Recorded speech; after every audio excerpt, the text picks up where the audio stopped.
Hello friend, welcome to my YouTube channel Hindi short and dictation. प्रतिदिन इस प्रकार के डिक्टेशन पाने के लिए मेरे YouTube channel Hindi short and dictation को सब्सक्राइब करें और वीडियो को ज़्यादा से ज़्यादा शेयर करें ताकि जो व्यक्ति स्टेनोग्राफी कोर्स करे उसके लिए वीडियो हेल्पफुल बन सके। और यदि आप डिक्टेशन के ऑफलाइन पढ़ना चाहते हैं तो नीचे डिस्क्रिप्शन से व्हाट्सएप ग्रुप एवं टेलीग्राम चैनल के लिंक दिए है, तो भी जाकर तुरंत व्हाट्सएप ग्रुप एवं टेलीग्राम चैनल ज्वाइन करें। आज की डिक्टेशन की गति है 100 शब्द प्रति मिनट और ये डिक्टेशन दीपक प्रकाशन की बुक से भारत सरकार श्रम मंत्रालय प्रश्न पत्र 1989 से लिया गया है। तो चलिए डिक्टेशन स्टार्ट करते हैं। डिक्टेशन स्टार्ट होगी 5 सेकंड बाद।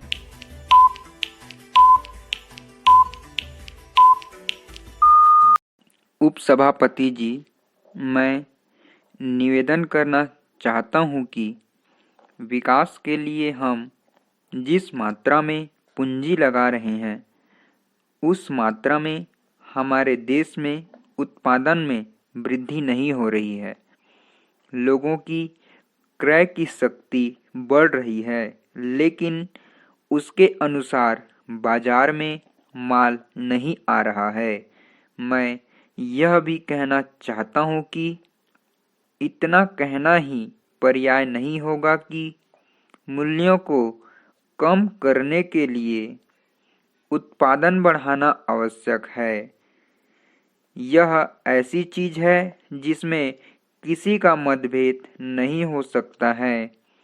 देखने में यह आता है कि सरकार की नीतियां मूल्यों को बढ़ाने में तो सहायक होती है, लेकिन उनसे उत्पादन में वृद्धि नहीं होती है।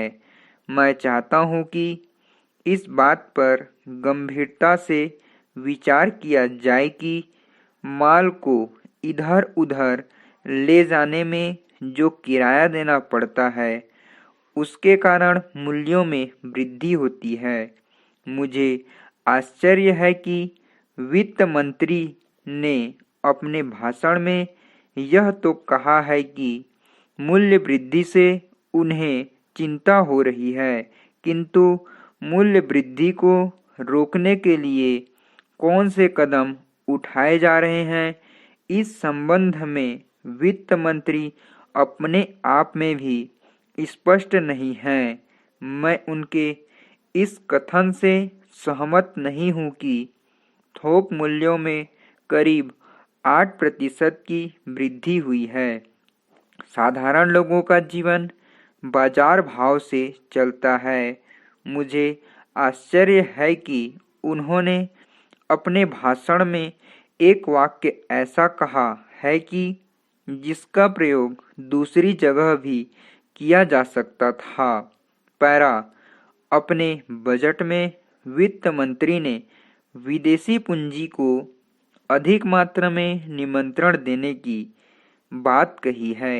आज हमारे देश की आर्थिक विकास की जो स्थिति है उसमें बिना विदेशी पूंजी के हम नहीं चल सकते, लेकिन विदेशी पूंजी बड़ी मात्रा में देश में आए, इसके जो खतरे हैं उनको आँख से ओझल नहीं किया जाना चाहिए।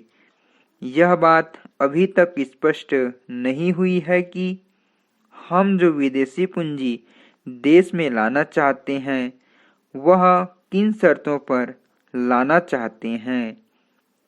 उद्योग धंधों में, कल कारखानों में विदेशी पूंजी का हिस्सा बहुत कम है।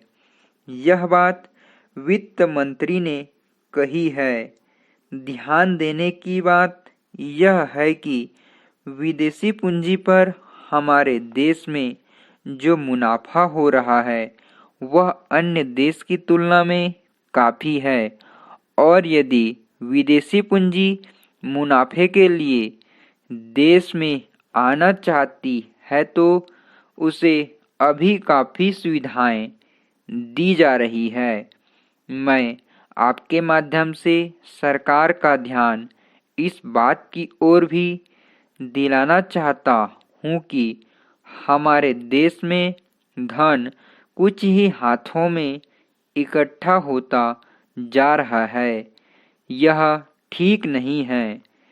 सरकार को गंभीरता के साथ इस समस्या पर विचार करना चाहिए और यह देखना चाहिए कि हमारे देश का धन कुछ ही पूंजीपतियों के हाथों में ना जाने पाए। सरकार ने इस संबंध में कुछ कदम उठाए हैं। पूंजी को कुछ ही हाथों में जाने से रोकने के लिए सरकार को प्रयत्न करना चाहिए। स्टॉप।